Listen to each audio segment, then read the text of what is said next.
17 ex-ministros da Fazenda e ex-presidentes do Banco Central assinaram uma carta que cobra do governo brasileiro ações para que o desmatamento da Amazônia e do Cerrado caia para zero. Eu não acredito no que eu ouvi. Não acredito no que eu ouvi, não pode ser verdade isso que eu escutei agora. O tema de hoje é: ex-ministros devem se intrometer nas políticas ambiental e econômica do país? Não! Eu não tô louco! Eu não tô louco! Como é que pode? Os nossos debatedores são Marcelo Feller, advogado, criminalista. Boa noite, Marcelo. Boa noite, Mona Lisa. Boa noite, Caio. E Caio Coppola, bacharel em Direito e comentarista político. Boa noite, Caio. Boa noite, Mona Lisa. Boa noite, Marcelo. Boa noite, espectador da CNN. Hoje começamos com você, Marcelo, suas primeiras considerações, por favor. Para começar hoje, eu gostaria de repensar a pergunta feita. É uma intromissão alguém apresentar uma opinião, fazer um pedido público, manifestar uma ideia? Ué. Em uma democracia, a pluralidade de pensamento é fundamental. Não, nada a ver, irmão. A pergunta da noite é: ex-ministros devem se intrometer? Não se trata de intromissão, se trata de livre manifestação do pensamento.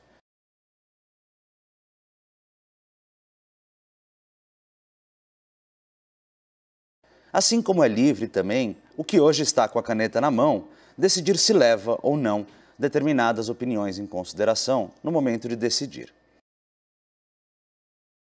A Carta dos Ex-Ministros tem o seguinte título, abro aspas, uma convergência necessária. Será que hoje, Caio, a gente vai conseguir dialogar e, quem sabe, chegarmos juntos nessa convergência necessária? Tudo errado essas perguntas. Bom diálogo a nós. Nossa, reitero 100%. O bom diálogo é sempre muito bem-vindo. Caio. Vai fazer crossfit na praia!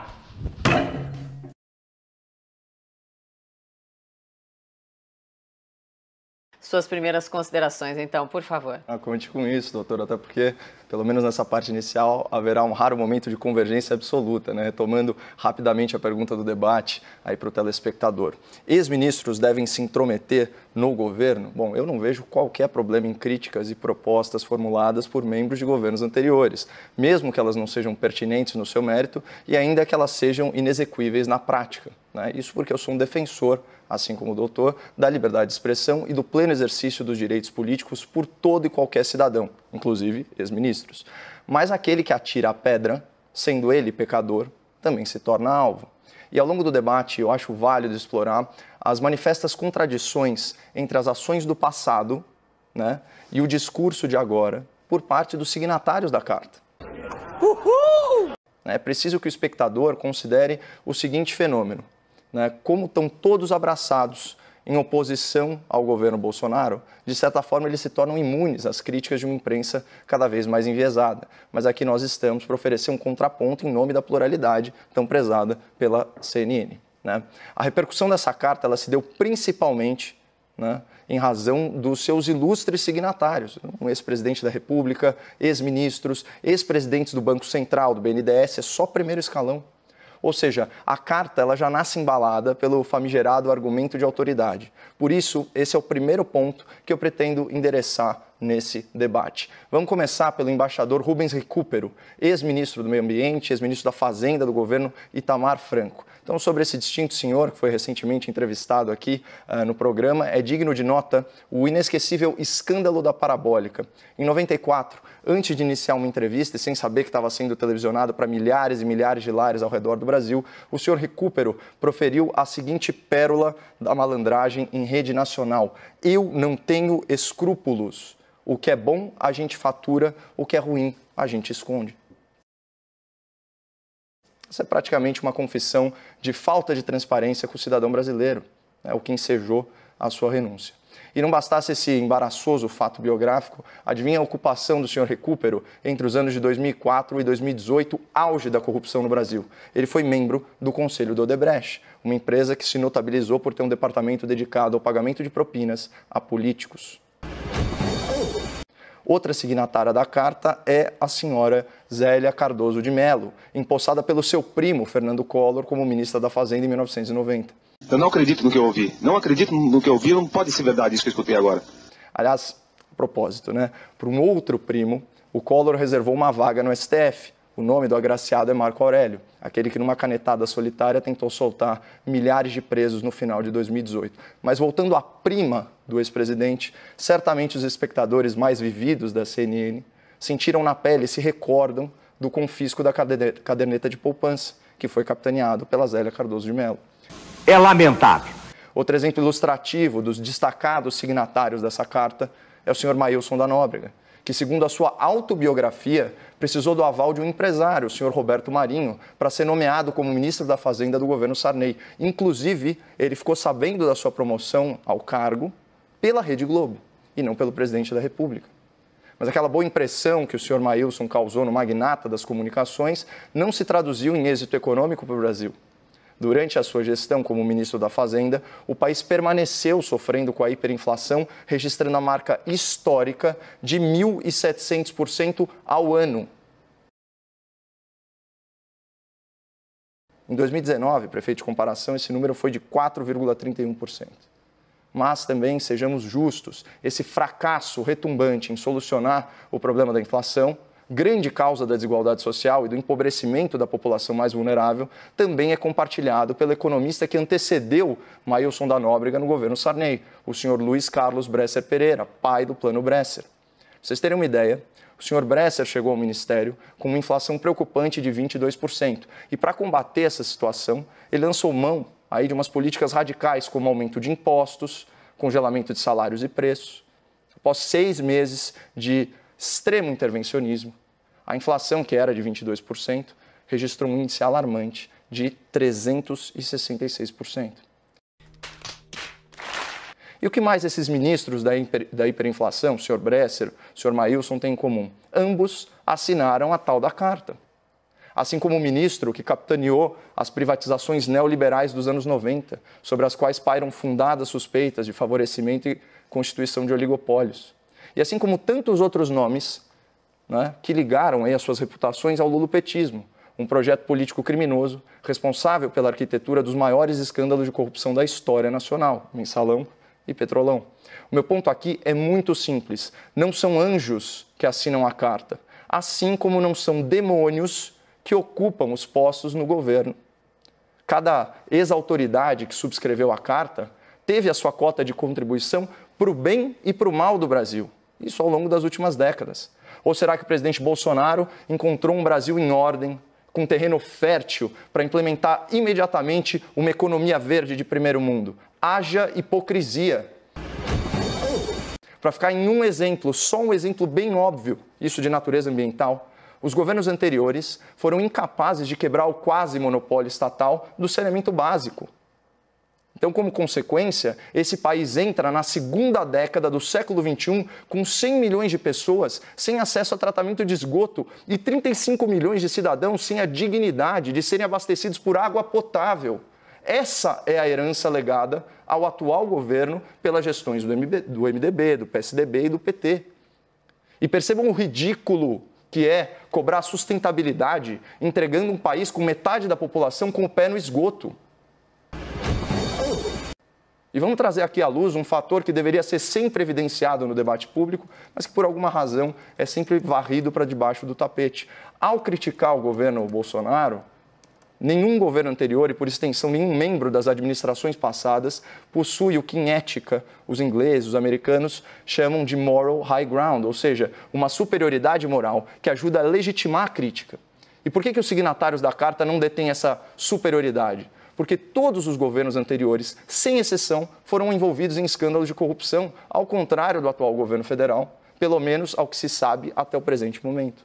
E para fechar, eu queria deixar algumas reflexões para o espectador da CNN. Vocês recordam de algo muito significativo que algum desses notáveis que assinaram a carta tenham feito em prol do meio ambiente durante as suas passagens pelo poder? Não é? Seriam eles os melhores conselheiros sobre sustentabilidade, a julgar pela sua prática quando eram ocupantes dos seus respectivos postos nos governos anteriores? Provavelmente não.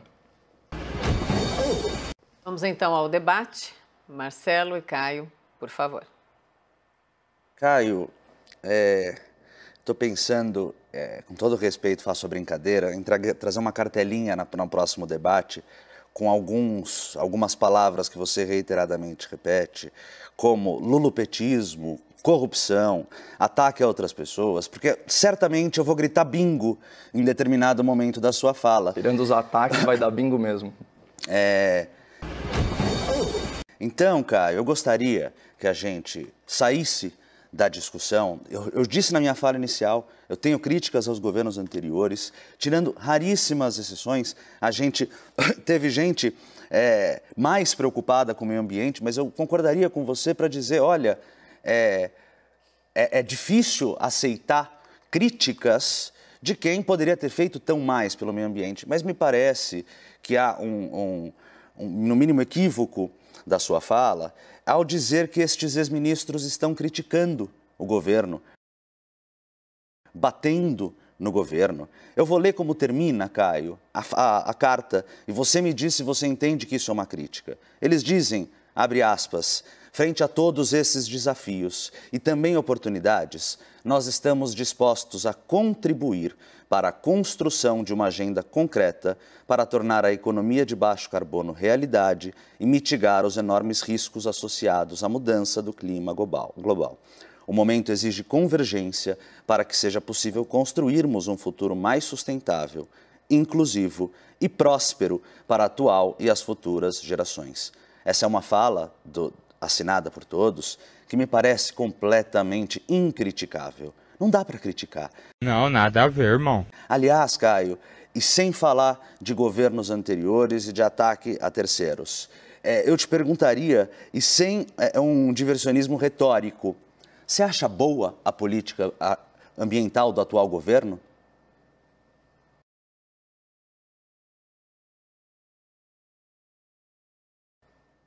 É retórico ou é para eu responder? Eu quero ouvir, se você acha boa. A atual política Ambiental deste governo. A política que é divulgada, a política de se você acha boa, Caio, sim ou não? Grileiros, sim ou não? A verdadeira? Bom, você acha boa? Eu acho que a política ela é muito satisfatória no sentido de desburocratizar e de tentar regularizar a parte fundiária. Isso é fundamental, porque você precisa responsabilizar Caio, boa o dono da terra. Você acha boa ou ruim? Eu acho que ela é nota 5, doutor. Assim como várias coisas. Com nota 5? A gente pode até discordar. Eu colocaria uma nota bem baixa. Jamais. Então, jamais. Por que a gente não pega juntos e a gente tenta aqui construir? Dizer, olha, governo, eu aceito que você olhe para o passado e diga que você não gosta das pessoas que estiveram no passado. Governo, eu aceito que você critique o nosso passado, mas por que a gente aqui, nesse espaço tão importante, a gente não dirige nossas falas ao governo para dizer o seguinte: governo, Ministério do Meio Ambiente, Ministério da Economia, vocês têm que agir juntos. Esse é o novo mundo. Políticas sociais importantes e políticas de governança, políticas de auditoria, solidez financeira, independência das pessoas e, principalmente, transparência na hora de divulgar os seus dados. E nós não vamos colocar uma meta, nós vamos deixar uma meta aberta. Quando a gente atingir a meta, nós dobramos a meta. Só a título de curiosidade, qual nota que você daria, Marcelo? Para a política ambiental do governo? Olha, Caio, eu diria que talvez 0, eu ainda estaria otimista. E para o governo anterior, por assim dizer, da Dilma Rousseff? O governo anterior, de acordo com a própria minha fala, ele não está em debate, Caio. Sim. Queria que a gente mantivesse... Mas eu estou te perguntando também, a nota do Ministério do Meio Ambiente também não. Dá uma nota, não se acovarde. Você me fez uma pergunta e eu respondi. Caio, que eu gosto qual foi a nota do governo Dilma Rousseff, Marcelo? Eu gosto de falar sobre aquilo que eu estudei. Não se acoelhe, dê a sua resposta.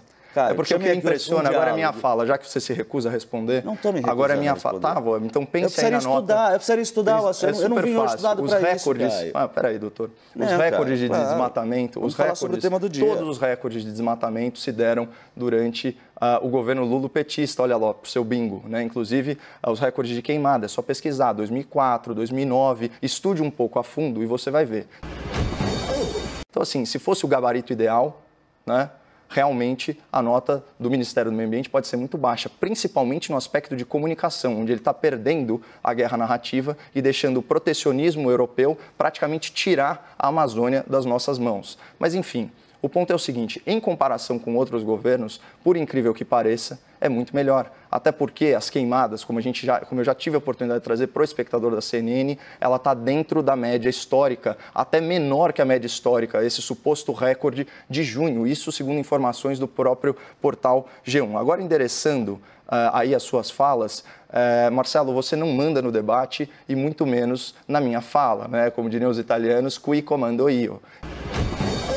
Então, assim, eu levo o debate para onde eu bem entender, inclusive para refrescar a memória aí dos nossos... Isso, Caio, você não respeita o Por favor, não me interrompa que eu não te interrompi. As regras do debate me impedem de te interromper na sua primeira fala e vice-versa. Claro, mas as regras do debate postas mas as regras da educação e a sua interrupção as regras da educação, elas mimetizam o comportamento do outro debatedor. As regras postas para nós dois, são as mesmas regras. Marcelo e Caio, debatedores, por gentileza, né? Vamos manter a educação entre os dois, educação para quem nos acompanha e vamos seguir então no debate. Quando um estiver falando, o outro precisa ouvir, porque senão quem nos acompanha não ouve nada.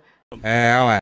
Caio, por favor. Claro, e a boa educação estipula que você permita, num diálogo, que o outro termine o seu raciocínio. Então, um excelente programa na CNN, foi ao ar ontem, justamente sobre isso.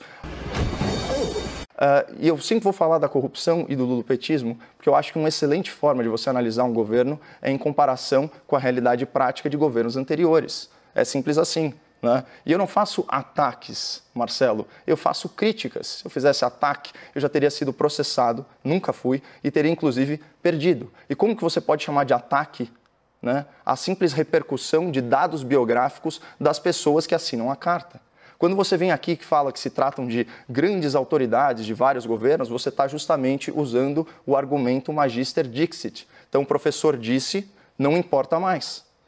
E o que eu estou fazendo isso é desconstruindo isso, porque isso é uma falácia argumentativa.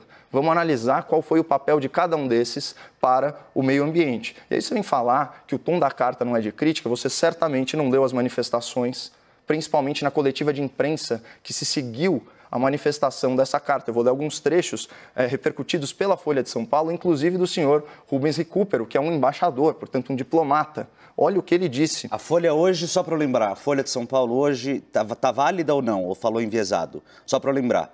Porque aqui você faz reiteradamente críticas à imprensa. Aqui são as transcrições de uma fala. Eu espero que eles não tenham errado nas transcrições, porque o UOL, uma vez, quando fez uma matéria sobre mim, mentiu nas citações aqui a gente não está falando de você, mas, enfim, a gente está falando sobre o meio ambiente. Não, mas você trouxe o Grupo Folha. Decida para onde você quer levar o debate, que eu não tenho medo, eu não me acovardo, eu respondo a todas as perguntas. Aspas. A reação que começa a se esboçar no governo, as pressões de investidores e empresas contra o desmatamento é até agora apenas uma, abre aspas, operação de relações públicas. E a mobilização das Forças Armadas da preservação das florestas é para inglês ver, pois elas não estão preparadas para essa função. Imagina falar que as Forças Armadas, especialistas no ambiente amazônico, não estão preparadas para cuidar da Amazônia. Ele segue. O atual presidente recebeu um apoio de 100% dos grileiros. Grileiros são criminosos, tá, pessoal? Dos grileiros, dos desmatadores e dos mineradores ilegais a esses interesses nefastos e criminosos. E isso corrobora a sua fala em um debate anterior, quando você disse que o ministro do Meio Ambiente e o presidente da República eram amigões desses bandidos, o que eu considero um verdadeiro absurdo e uma acusação extremamente leviana. Continua Rubens Recupero, há um problema de cumplicidade. Então, acho difícil imaginar que possa haver uma melhora. O máximo que se pode esperar na base da pressão crescente e contínua é limitar os danos. Se não houver isso, esse governo fará até o fim do seu mandato destruições ainda mais irreversíveis. Um governo que sabidamente, durante essa breve gestão de 1 ano e meio, desmatou muito menos que governos anteriores. Posso agora? Não tem tom crítico? Você pode, claro. Perfeito. E eu vou muito ouvir obrigado. calado. Muito. Não, olha, Caio, você pode sempre me interromper. Eu tô acostumado. Para mim, num debate, a gente discute, a gente não faz monólogos de 5 minutos, já vindo com textos pensados. O que eu vou te dizer, Caio, e acho que você todos pode terminar seus raciocínios. Todos os nossos telespectadores, você falou que responde a todas as perguntas que lhes são feitas. Pontualmente, eu vou te fazer 2 perguntas. O Ministério do Meio Ambiente soltou uma nota informativa hoje fazendo duas afirmações. Eu quero saber se você concorda com elas. Primeira afirmação, disse o Ministério do Meio Ambiente. O Brasil está entre os países que mais preservam o meio ambiente no mundo. Você concorda com a afirmação? Sim, 2/3 de vegetação nativa Perfeito. preservada. E o Brasil tem sido um porto seguro. O Brasil tem sido um porto seguro.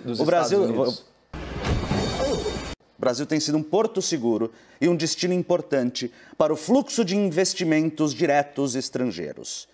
Você concorda com isso? Concordo. A gente...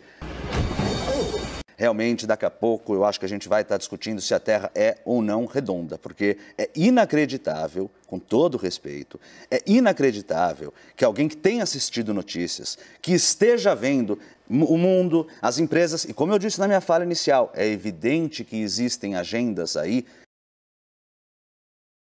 e nunca você vai estar certo de tomar banho, não ir para a escola. Eu acho aqui a mesma coisa, não dá para debater. Se você realmente acha que o Brasil tem sido visto como um porto seguro para o investimento externo, a gente risca a faca, né? Risca uma linha no chão. Isso para mim, e espero que os nossos telespectadores também assistam jornais, como eu assisto, como você assiste, ou mesmo a gente acredita que existe um grande complô mundial da mídia, dos países, das empresas, contra a política ambiental do Brasil, ou existe um grande complô, ou alguém está muito mal informado?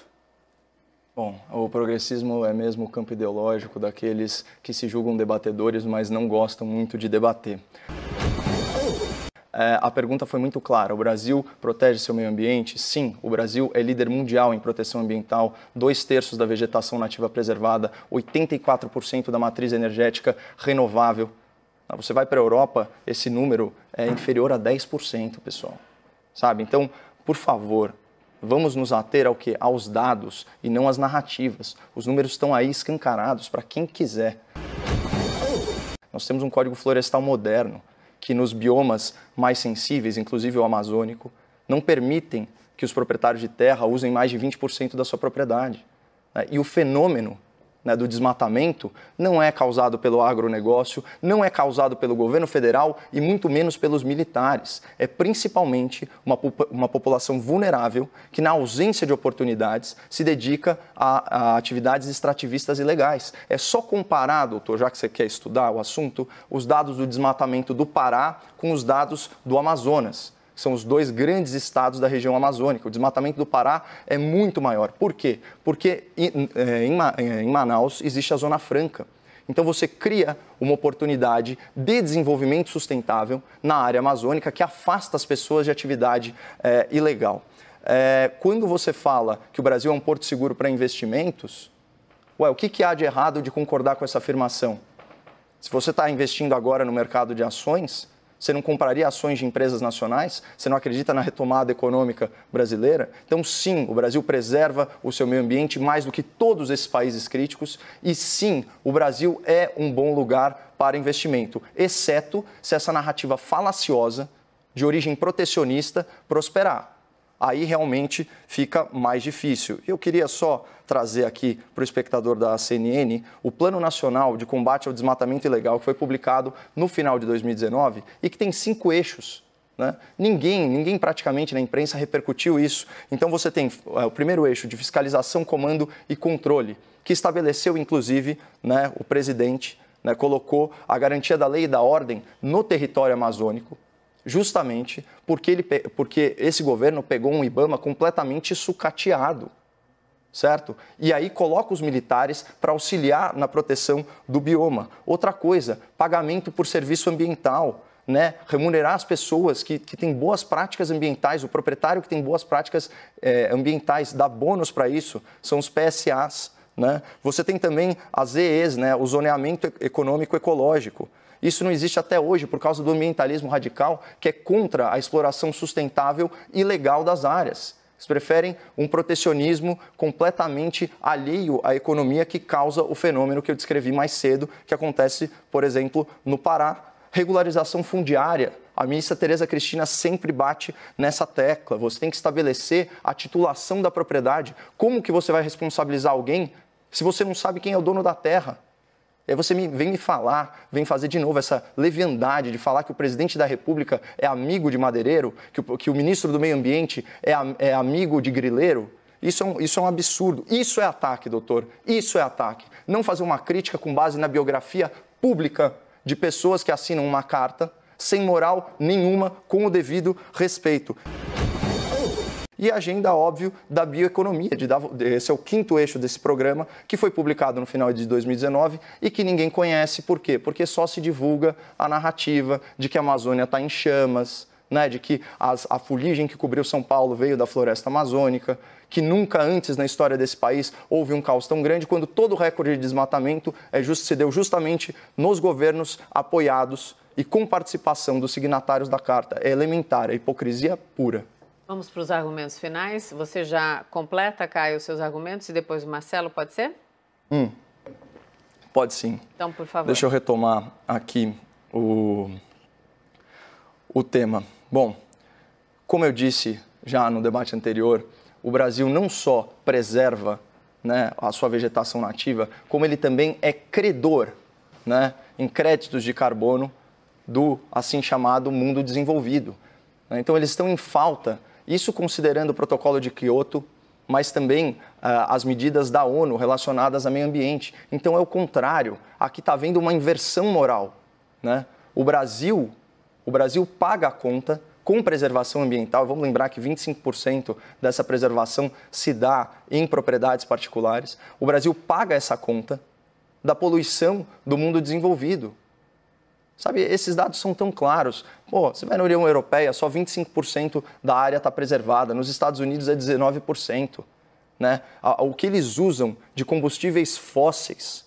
Né? Aliás, uma das propostas era sobre isso, parar de subsidiar combustível fóssil. Meu Deus, na campanha perdedora do Fernando Haddad, não estava falando de subsídio ao botijão de gás? Na época da Dilma, a gente não tabelou os preços de energia?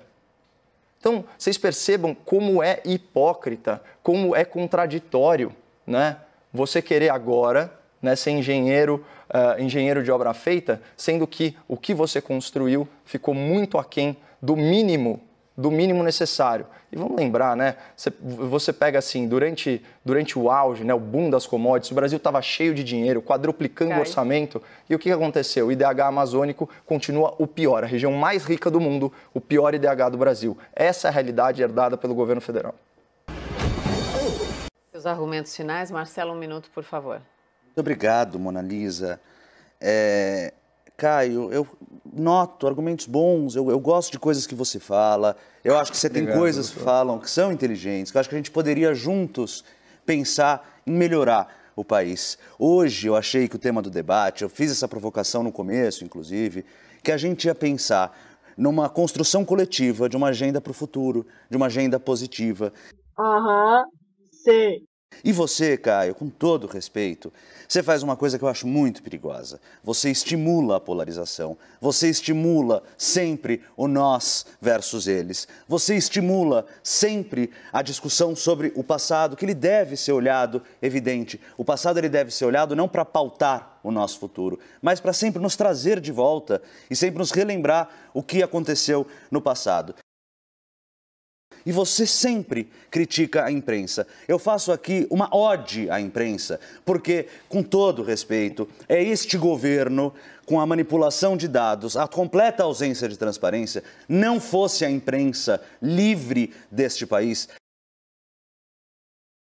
a gente não saberia absolutamente nada que aconteceria nesse país. Eu hoje, então, Caio, risco essa faca no chão. Debater terra plana, eu não vou. Debater coisa absurda, eu não vou. Acho que isso empobreceria o debate e daria ao telespectador a falsa noção de que talvez, quem sabe, a terra mesmo seja uma coisa chata. Isso eu me recuso a fazer. Boa noite. Também, doutor. Chegamos ao fim. Marcelo, boa noite. Caio, boa noite, obrigada. Elisa, boa noite, só lembrando que as minhas críticas ou não eu sou são a o último, imprensa livre. Não, as regras são regras. Caio, a gente vai falar... A imprensa não, militante. Regra é regra. Acabou. Caio, boa noite. Acabou, boa noite. Até amanhã nós podemos voltar ao assunto, sem dúvida, no próximo debate. Só dá tempo do boa noite rapidinho. Meu parceiro está aqui, é isso, amanhã tem mais, né, Caio Junqueira? Tem mais Expresso 6h30 aqui, Mona Lisa.